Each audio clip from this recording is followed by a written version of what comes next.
Voici un oignon. Ben, l'oignon est peut-être le légume qui parle le mieux de notre identité. Oui, vous savez que notre identité est faite de plein de couches différentes, belles ou moins belles. On dit souvent d'ailleurs de manière un peu méprisante, il en tient une couche. Et effectivement, nous avons notre identité faite de plein de couches différentes, superficielles, mais aussi en profondeur. Et alors la question c'est, si j'en enlève une, est-ce que je suis encore quelqu'un? Est-ce que j'ai l'impression d'exister? Si j'enlève la couche de mon histoire familiale, l'histoire de ma religion, si j'enlève celle de mon travail, est-ce que sans celle-ci, je suis encore quelqu'un?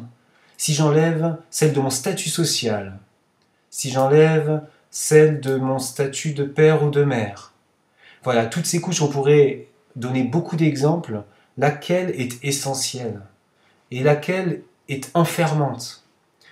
Dans l'Épître aux Galates, Paul parle d'un autre revêtement. Alors on prend l'image du vêtement cette fois-ci. Il dit, vous qui avez été baptisés, vous avez revêtu le Christ. En fait, il veut dire qu'au cœur de l'oignon, lorsqu'on épluche un peu tout ça et qu'on regarde au cœur, nous avons reçu un vêtement que personne ne peut nous en enlever. Nous avons reçu une identité et personne ne peut mettre la main dessus.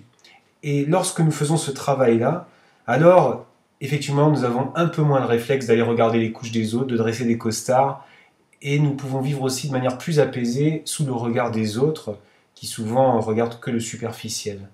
Voilà, dans la foi, avoir revêtu ce vêtement, c'est pouvoir vivre d'une énorme liberté, pouvoir construire aussi tranquillement à partir de cette identité donnée, et de pouvoir choisir la vie.